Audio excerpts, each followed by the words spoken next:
Welcome, welcome, welcome, everybody. Welcome to the introductory sessions that I will be leading up to the start of the NeuroSefirot course that I will be starting on March 26th, next Tuesday at 12 p.m. Eastern Standard Time. I'm inviting all of you to join this amazing, very unique, very revelational course that will bring amazing, amazing changes to your life, to your knowledge, to you. Expand your mind, expand your understanding of the world. And of course, it will bring you important changes to who you are, to your life. Welcome, welcome, welcome. For the next few days, I will be leading a series of introductory sessions for you to start understanding what the NeuroSefirot course is about. I decided to give you a background information about what Kabbalah, the Sefirot tradition, the Sefirot knowledge comes from the knowledge of Kabbalah, the Kabbalistic understanding of how the world was created and how the world works. So I'm inviting you to start joining me, learning. It will be a series of short sessions just for you to understand how it works, how the world was created, how the Sefirot were created, what's the significance of the Sefirot, and so on and so forth. Today, in the very first session, I'm inviting you to join me to find out what is Kabbalah and how to understand it. As we know, the Western civilization is based on three main pillars. The first pillar is the Greek art. If you're like me, you enjoy going to the art museums, right? Maybe you're not, but a lot of people who join me for the NeuroGraphic sessions are lovers of art. They're either artists themselves or they enjoy looking at art. And of course, they enjoy creating art from scratch, from nothing. And that's the basic understanding of the NeuroGraphic method. You can become an artist. And the idea is that we all get this idea that I want to be an artist from the origins of Greek art, the beauty of Greek art, the understanding that the beauty is what transformed the world. The beauty is within us. The way we look at the world, if we see something beautiful, it enhances our being. It enhances the way we understand life, the way we perceive life, the way we enjoy life. The second pillar is the Roman law, okay? It's very interesting to note that nowadays all the countries have a law system set in place, right? Everybody follow laws. Everybody follow a set of rules that's designed by the government, by people in charge, to make sure that the people living in their nation, that the communities, the nation, the country is living according to certain rules that will benefit everybody or mostly everybody most of the time, okay? And that's the interesting part. That came from the Roman culture. The Romans were the first one who started saying in order, because the Romans was such a huge civilization, such a huge country, I would want to say, but it was more than just a country. Of course, it was a combination of many, many places, many, many lands, many, many different geographically located countries, what we call countries now. Back then, it wasn't called a country, but rather many different nations were combined. And in order to make sure that all the nations would govern with each other in different ways, in a safe manner, the Romans have invented something we call the Roman law, the law that everybody have to follow in order to, like I said before, to benefit most of the people. And of course, we have the third pillar I want to mention is the religion. The original, the monotheistic religion, the Western world is based upon monotheistic religion. The very first monotheistic religion that the human beings known, that the human being met and became introduced to the idea of one God, which was, of course, the Jewish religion, Judaism. From the Jewish religion, two major monotheistic religions came forward, the Christianity and Islam. And it's interesting to note that no matter where we go, even if you meet people who don't believe in religion, even if you meet people who are atheists, the idea, the more you talk to them, you will notice their values and their ideas are based in basic major values that brought down by the monotheistic religion. The monotheistic religion follows the main values of the monotheistic religion are the 10 Commandments, which is actually a part of the religion. It was the 10 Commandments that were originally given by God to Moses. that Moses later transferred to the Jewish nation, the Hebrews, the ancient Hebrews, that later evolved and went into Christianity, it went into Islam, and it spread out as the values throughout the Western civilization. It's interesting to note.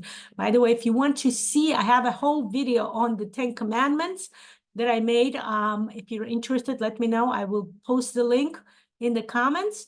You're welcome to watch it. It's an amazing, amazing NeuroGraphica session where I draw the NeuroGraphica as I talk about the 10 Commandments. Now, as we're talking about the monotheistic religion, in this case, specifically the Jewish religion, Kabbalah is an integral part of this religion, and therefore it is the most important part of the Western civilization. Like I mentioned, many aspects, many values from the monotheistic religion, first Judaic, then Christian. And of course, in the eastern part of the world, the Islamic religion has certain values infused in them.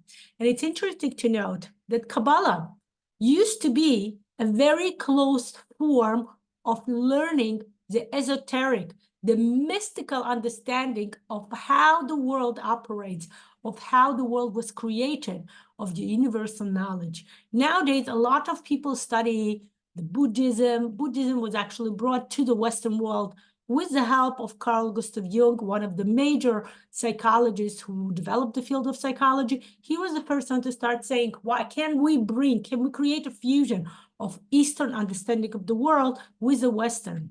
And thanks to him, we can see a lot of people are interested, a lot of people are learning, a lot of people are reaching the mystical, the esoteric understanding of the way the universe works.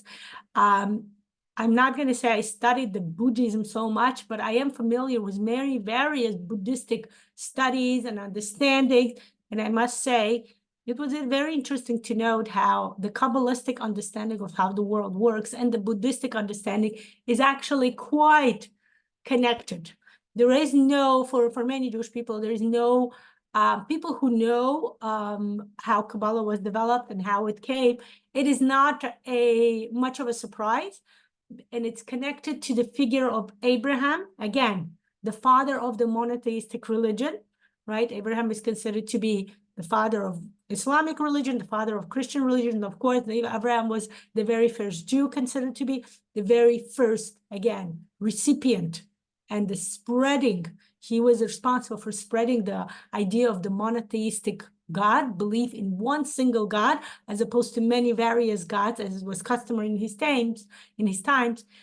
And the truth is, the mystical knowledge that Buddhism shares with the Kabbalah actually does come from Abraham. So it's a little, we'll discuss it later on when I will be discussing the archetypes in the complementary session for the course. The NeuroSefirot course will actually consist of 11 amazing sessions where I will go through each Sephirah one by one, and I will give a complementary session that will talk about the archetypes that are set within each Sephirah. And one of the first archetypes will be the Abraham himself, and I will touch upon the history, the story that's involved in how Abraham shared the esoteric, the mystical knowledge about how the world was created with the Buddhism, the connection to the Buddhism religion. Okay, so that's an interesting part to bring. So it's interesting to note that the purpose of this course is not to be teaching Kabbalah. It's not about me teaching Sefirot or the knowledge. I will be giving you the understanding and deep, thorough knowledge of each Sephirah. But my idea is to give you a general idea about it. And of course, my idea will be, how do we connect it with the NeuroGraphic method in order to bring the idea, the main point of the knowledge to your personal life? It's interesting to note, like I said before, in former times, Kabbalah was really revealed only to a very closed group of people, the community leaders, the rabbis, or somebody who was in charge would determine who is worthy of receiving the knowledge about what Kabbalah is, and who is should be learning a bit more, growing a bit more.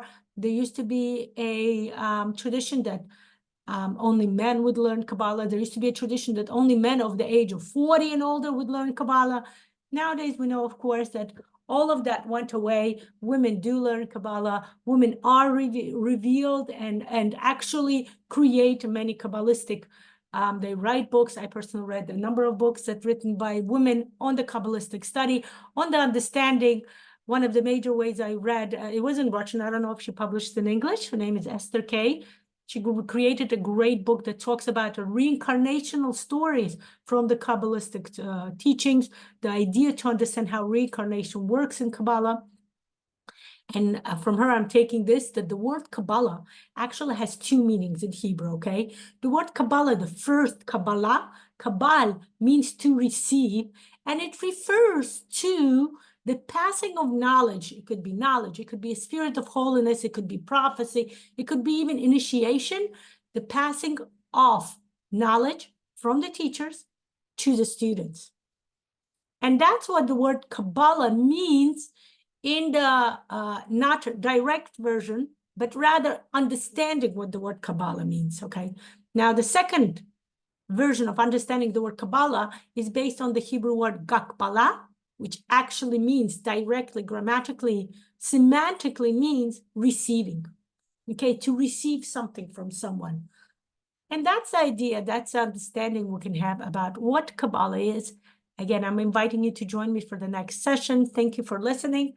And if you would like to learn, to join and register for the NeuroSefirot course, welcome to join my website, NeuroGraphicaUSA.com.